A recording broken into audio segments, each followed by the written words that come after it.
किसी को कुछ कहने की जरूरत ही नहीं थी। जिनकी इच्छा है वो ज्वाइन करता है। ये तो सद्भाव की यात्रा है, कोई धक्के का है, जबरदस्ती का थोड़ी है। राहुल गांधी आज हरियाणा में है, किसान की बेटी की शादी में।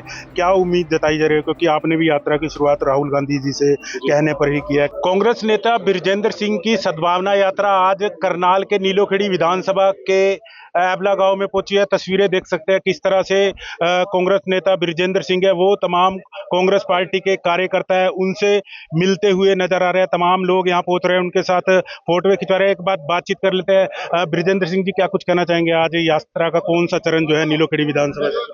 देखिए, ये हमारा वैसे तो 5वां चरण है और 5वां चरण की तीसरी विधानसभा है नीलोखेड़ी। और ओवरऑल ये 60वीं विधानसभा है जहां आज ये एबला से इसकी शुरुआत है हमारी यात्रा की।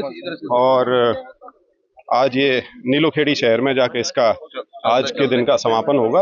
और जो सद्भाव और भाईचारे का संदेश लेके हमारी यात्रा चली हुई है और कांग्रेस पार्टी को मजबूती प्रदान कर सकें इस यात्रा के माध्यम से, लोगों के साथ कांग्रेस का गठबंधन जो उसको और मजबूती मिल सके, ये हमारा प्रयास है। सर, लगातार लोगों का समर्थन मिल रहा है। आप भी कह रहे हैं गांव दर गांव जा रहे हैं, लेकिन बीते दिनों पंचकूला में भी आपने कहा था कि शिमला से कांग्रेस के नेता आ रहे हैं, हरियाणा से अब तक नेता नहीं पहुंचे। उन नेताओं को क्या कुछ कहना चाहिए? नेताजी तो बहुत लोग आ रहे हैं, लेकिन किसी को कुछ कहने की जरूरत ही नहीं थी। जिनकी इच्छा है वो ज्वाइन करता है। ये तो सद्भाव की यात्रा है, कोई धक्के का है, जबरदस्ती का थोड़ी है।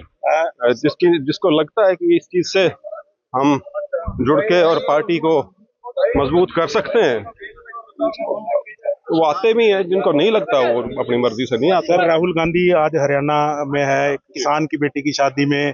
क्या उम्मीद जताई जा रही है, क्योंकि आपने भी यात्रा की शुरुआत राहुल गांधी जी से कहने पर ही किया है। क्या उम्मीद लग रही है? आपको शामिल हो सकते हैं राहुल गांधी? नहीं, उनको यात्रा के लिए तो मैंने अभी औपचारिक रूप से तो आमंत्रित करना है जी। मैं जब भी अब समय मिलेगा अगले कुछ दिनों में, तब मैं उनको इनवाइट करके आऊंगा। अब वो बीच में आना चाहेंगे या अंत में आना चाहेंगे या जैसे भी है, वो तो फिर उसके बाद वो फैसला तो उनका होगा। सर, आखिरी सवाल। इस समय एक बड़ा मुद्दा है इजराइल और ईरान के बीच, जिस तरह से लड़ाई चल रही है, भारत पर क्या असर दिखता है? नहीं, असर तो बड़ा दुष्प्रभाव इसका पड़ने लग रहा है। वैसे तो पूरी दुनिया पे ही पड़ रहा है, क्योंकि बहुत बड़ा जो तेल की सप्लाई है और ये गैस की, ये सारी इस खाड़ी का जो इलाका है यहाँ से होती है, और वो सारा का सारा बंद होने लग रहा है। आपको पता ही है कि किस प्रकार से जो क्रूड ऑयल की जो प्राइस है वो $100 पर बैरल से ऊपर जा चुकी है और भी बढ़ेगी, ऐसी सबकी मान्यता है। क्योंकि ऐसा नहीं दिख रहा कि ये लड़ाई अभी तुरंत कोई खत्म होने की तरफ जा रही है।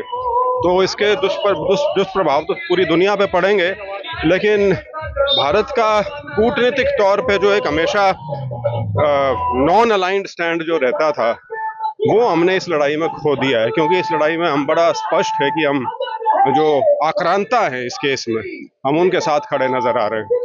तो ये थे हमारे साथ कांग्रेस नेता बृजेंद्र सिंह भी आज करनाल के नीलोखेड़ी विधानसभा के एबला गांव में सद्भावना यात्रा लेकर पहुंचे। करनाल से हरियाणा तक के लिए कमल की रिपोर्ट।